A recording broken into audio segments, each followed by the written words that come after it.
Hello students, मैं मुकेश पांडे। आज मैं आपको नाउन और फ्रेज इन पोजीशन पढ़ा रहा हूँ। तो ये नाउन और फ्रेज इन पोजीशन क्या होता है कि इसमें किसी भी नाउन की विस्तार या विशेषता बताई जाती है। तो इसमें हम कॉमा से जिस नाउन की विस्तार या विशेषता को बता रहा होता है उसे हम दो कॉमा के अंदर रखते हैं। तो आइए शुरू करते हैं, सेंटेंसेस से आपको समझाना शुरू करते हैं। देखिए यहाँ लिखा है कि here is my sister in law, यह मेरी सिस्टर इन लॉ हैं। हर नेम इज निधि, उनका नाम निधि है। तो एपोजिशन आप ये देखिए कि सिस्टर इन लॉ का एपोजिशन निधि है। ठीक है, अब हम इसको बनाएं। तो अब एक वाक्य बनाना है, तो एक वाक्य में एक ही क्रिया होनी चाहिए। तो हम लिखेंगे here is my sister in law, एक कॉमा लगा देंगे यहाँ पर।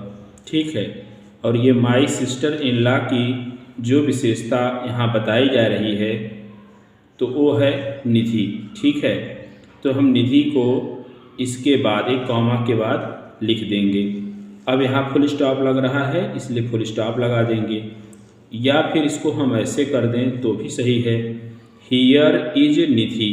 ठीक है, फिर एक कॉमा लगा दें, माई सिस्टर इन लॉ। तो ये निधि हैं, माई सिस्टर इन लॉ मेरी सिस्टर इन लॉ। इस प्रकार से हम ये दो वाक्य को एक वाक्य में परिवर्तित कर देंगे। तो अब नेक्स्ट देखें, Rana Pratap was a brave warrior. इसका अर्थ हुआ राणा प्रताप एक बहादुर योद्धा थे। He was the king of Mewar, वह मेवाड़ के राजा थे। तो राणा प्रताप की विशेषता जो बताई जा रही है, ठीक है, वो है कि द किंग ऑफ मेवाड़ है। ठीक है, कौन है? राणा प्रताप। तो हम राणा प्रताप लिखेंगे, एक कॉमा लगा देंगे, फिर लिखेंगे द किंग ऑफ मेवाड़, फिर एक कॉमा लगा देंगे। ठीक है, तो फिर लिखेंगे वाज ए ब्रेव वॉरियर, एक बहादुर योद्धा थे। तो Rana Pratap the king of Mewar was a brave warrior, ये एक सेंटेंस में परिवर्तित हो जाएगा। अब आप ये ऐसे भी कर सकते हैं कि राणा प्रताप की विशेषता ये भी है कि ए ब्रेव वॉरियर, एक बहादुर योद्धा थे। तो हम इसको भी कॉमा में लिख सकते हैं कि Rana Pratap comma a brave warrior, फिर कॉमा, फिर एक क्रिया लगाएंगे क्या? Was, was the king of Mewar. तो आप इसे दोनों तरह से बना सकते हैं, एक सेंटेंस में परिवर्तित कर सकते हैं। कहीं कहीं एक नाउन आएगा, कहीं कहीं फ्रेज इन पोजीशन। नाउन किस में रहेगा? फ्रेज में रहेगा। ठीक है, तो दोनों तरीके से आप इसे सिंपल कर सकते हैं। नेक्स्ट देखें, बाबर डिफीटेड लोदी, बाबर ने लोदी को हराया। बाबर वाज ए तुर्क, बाबर एक तुर्क था। Lodi was the emperor of India, Lodi Bharat का सम्राट था। तो बाबर की विशेषता आप पहले देखें क्या है। बाबर की विशेषता है कि एक तुर्क था। तो बाबर कॉमा ए तुर्क, फिर कॉमा, ठीक, डिफीटेड लोदी, इतना कर दिए। ठीक, अभी देखिए मैंने कोई क्रिया नहीं लगाया। बाबर की विशेषता जो है ए तुर्क, इसे कॉमा में रखा, दोनों तरफ कॉमा में। ठीक, फिर डिफीटेड लोदी, एक वर्ब मैंने लगाया यहाँ पर। ठीक, अब लोदी की जो विशेषता है वो ये है कि ये कॉमा लगाएंगे, जो विशेषता है द एम्परर ऑफ इंडिया, ये हम एक कॉमा के बाद लिखेंगे। तो कैसे बनेगा ये सेंटेंस, ये देखिए, बाबर कॉमा ए तुर्क कॉमा डिफीटेड लोदी, फिर एक कॉमा। अब यहाँ कोई क्रिया मत दीजिए क्योंकि ये क्रिया हो गई है डिफीटेड। अब लिखिए the emperor of India, Bharat का सम्राट। ठीक, समझ में आ रहा है। नेक्स्ट देखें, doctor Radha Krishnan was the president of India, doctor Radha Krishnan Bharat के राष्ट्रपति थे। ही वॉज ए ग्रेट फिलोसफर, वह एक महान दार्शनिक थे। तो डॉक्टर राधा कृष्णन कॉमा, ठीक। फिर द प्रेसिडेंट ऑफ इंडिया, फिर कॉमा, ठीक। अब ये डॉक्टर राधा कृष्णन की दो विशेषता यहाँ पर है, द प्रेसिडेंट ऑफ इंडिया और ए ग्रेट फिलोसफर। तो आप किसी एक को रख लीजिए पहले, doctor Radha Krishnan comma the president of India, फिर कॉमा, ये वाज नहीं लगाएंगे। अब यहाँ से शुरू करें, वाज ए ग्रेट फिलोसफर। और दूसरे तरीके से कैसे करेंगे, डॉक्टर राधा कृष्णन कॉमा फिर a great philosopher comma was the president of India. तो इस प्रकार से भी बन जाएगा, क्योंकि इसमें दो दो विशेषता बताई जा रही है ना, तो कोई एक ही लेंगे, चाहे इधर का ले लें चाहे इधर का। नेक्स्ट देखें, Mohan was the only son of his father. Mohan अपने पिता का एक लौता पुत्र है। He died in an accident, वह एक दुर्घटना में मर गया। तो मोहन की क्या विशेषता है, Mohan comma the only son of his father, अपने पिता का एक लौता पुत्र, ठीक है। फिर एक कॉमा दीजिए, एक ही क्रिया लिखनी है तो डाइड लिखिए इन एन एक्सीडेंट, तो ये आपका सेंटेंस सिंपल हो जाएगा। अब नेक्स्ट देखें, Nalanda was once the biggest centre of learning. Nalanda कभी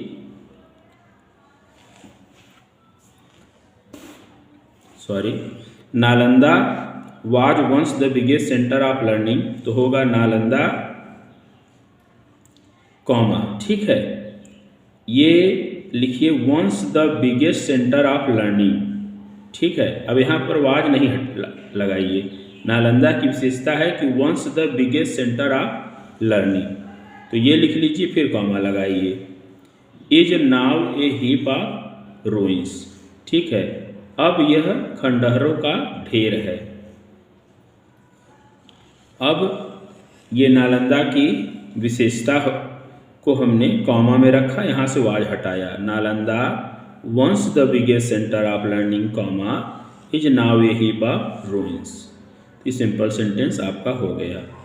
अब नेक्स्ट देखिए, mister Saxena is our principal. Mister Saxena हमारे प्रिंसिपल हैं। ही इज वेरी लर्नेड, वह बहुत विद्वान है, ठीक है। तो मिस्टर सक्सेना की विशेषता है और प्रिंसिपल, तो मिस्टर सक्सेना कॉमा और principal comma is very learned, तो ये एक सिंपल सेंटेंस बन जाएगा।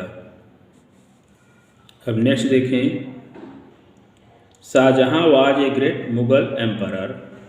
ही built the Taj, it is the finest building in the country. तो शाहजहां की विशेषता है ए ग्रेट मुगल एम्परर, तो वाज हटा दीजिए, ए ग्रेट मुगल एम्परर लिखिए, कॉमा लगा दीजिए। बिल्ट द ताज, ठीक है, एक वर्ब हो गया। अब ताज की जो विशेषता है वो है the finest building in the country, तो एक कॉमा यहाँ लगा दीजिए और ये इट इज मत लिखिए, अब ये लिखिए यहाँ से the finest building in the country, तो आपका एक सेंटेंस ये बन जाएगा। हम नेक्स्ट देखें, I have never been to Mumbai. मैं मुंबई कभी नहीं गया हूँ। It is the biggest sea port of India. तो देखिए, I have never been to Mumbai, ये लिखिए, कॉमा लगा दीजिए। मुंबई की विशेषता क्या है, the biggest sea port of India, ये कॉमा लगाने के बाद आप यहाँ से लिख दीजिए। एक वर्ब मैंने यहाँ लगा ही दिया है, तो आपको इट इज यहाँ से हटाना है। अब नेक्स्ट देखें, Kalidas was a great Sanskrit poet. Kalidas एक महान संस्कृत कवि थे। He was the author of the Shakuntalam. अब देखिए, कालिदास की जो विशेषता है यहाँ पर दोनों है, हमें एक ही लेना है। Kalidas comma a great Sanskrit poet comma was the author of the Shakuntalam, ठीक। या फिर Kalidas comma the author of the Shakuntalam comma was a great Sanskrit poet, ठीक। दोनों तरीके से आप इसे सिंपल कर सकते हैं। अब नेक्स्ट देखें, Nehru was a great statesman. He was the first prime minister of India. ठीक, तो अब हम इसको कैसे बनाएंगे कि नेहरू की जो विशेषता है, नेहरू कॉमा चाहे ए ग्रेट स्टेट्समैन लिख लीजिए, चाहे the prime minister of India लिख लीजिए, आपकी मर्जी। Nehru comma a great statesman comma was the first prime minister of India, ऐसे लिख लीजिए आप, ये सिंपल बन जाएगा। देखिए मैंने यहाँ पर एक ही वर्ब दिया हूँ, तो इस प्रकार से सिंपल सेंटेंस बनता है। अब Mahatma Gandhi was a lover of peace, Mahatma Gandhi शांति के प्रेमी थे, पुजारी थे। He had once been a lawyer, वे कभी वकील भी थे। ही प्रीच्ड नॉन वायलेंस, उन्होंने अहिंसा का उपदेश दिया। ठीक, तो महात्मा गांधी की विशेषता जो है उसको आप लिखिए, महात्मा गांधी कॉमा वर्ब मत लिखिए, ए लवर ऑफ पीस पे लिखिए कॉमा वंस ए लॉयर, यहाँ से बीन हटाइए, ही हैड हटाइए, क्यों? क्योंकि ये सब वर्ब हैं। तो वंस ए लॉयर ये भी कॉमा में रख दीजिए, फिर यहाँ से वर्ब दीजिए प्रीच्ड नॉन वायलेंस, ही हट जाएगा, प्रीच्ड नॉन वायलेंस। ठीक, अब नेक्स्ट देखें, Mathura is a place of pilgrimage, Mathura क्या है? तीर्थयात्रियों का एक स्थान है। It stands on the Yamuna, यह यमुना पर स्थित है। The Yamuna is one of the holiest rivers in India, Yamuna जो है वह भारत में सबसे पवित्र नदी में से एक है। तो लिखेंगे Mathura a place of pilgrimage, ठीक, comma stands on the Yamuna, ठीक, फिर एक कॉमा दीजिए, यमुना की विशेषता है one of the holiest rivers in India, ये लिखिए। तो हटा क्या यहाँ से? द यमुना इज हटा, ठीक है, और यहाँ से भी इज हटा। स्टैंड्स एक वर्ब मैंने दिया है इसमें, Mathura a place of pilgrimage stands on the Yamuna, फिर comma one of the holiest rivers in India.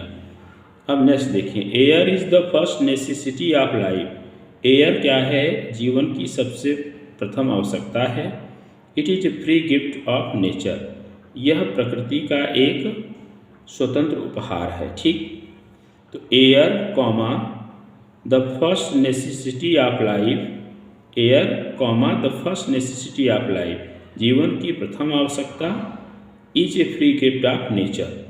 ठीक है, ऐसे करेंगे, एयर कॉमा इज हटा दीजिए, the first necessity of life, फिर comma is a free gift of nature. अब नेक्स्ट देखें,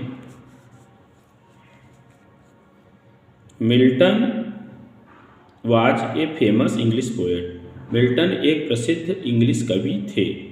ही बिकेम ब्लाइंड, वह अंधे हो गए थे।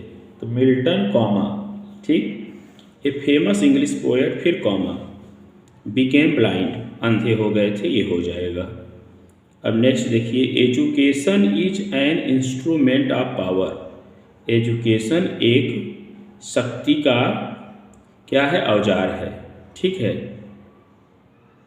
It has been the guiding factor of civilisation, यह सभ्यता का पथ प्रदर्शक तथ्य रहा है। ठीक है,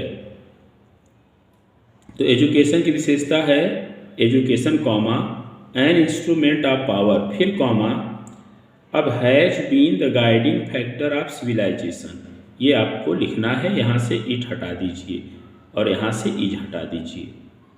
अब नेक्स्ट देखें, कालिदास रोट द शकुंतलम, कालिदास ने शकुंतलम लिखा।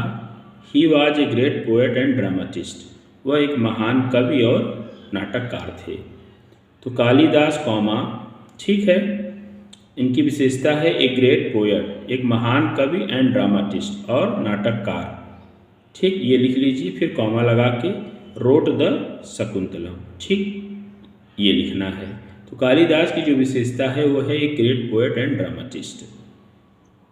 अब नेक्स्ट देखिए, this place was once a prosperous colony, यह स्थान कभी एक समृद्धशाली कॉलोनी हुआ करता था। It is now a heap of ruins, यह आज खंडहरों का ढेर है। तो this place comma once a prosperous colony, फिर comma is now a heap of ruins, ये लिख दीजिए कि सिंपल सेंटेंस हो जाएगा। नेक्स्ट देखें, Shakespeare wrote Julius Caesar, he was a great dramatist, Shakespeare ने जूलियस सीजर लिखा, वह एक महान नाटककार थे। तो शेक्सपियर की विशेषता क्या होगा? शेक्सपियर ए ग्रेट ड्रामाटिस्ट, फिर कॉमा रोड जूलियस सीजर। इस प्रकार से मैंने इसे सिंपल सेंटेंस बनाया है। इसमें फ्रेज इन पोजीशन का प्रयोग मैंने किया और मैं आशा करता हूँ कि आपको समझ में आया होगा। अगर समझ में आया होगा तो लाइक और सब्सक्राइब करना मत भूलिएगा। Thanks for watching this video.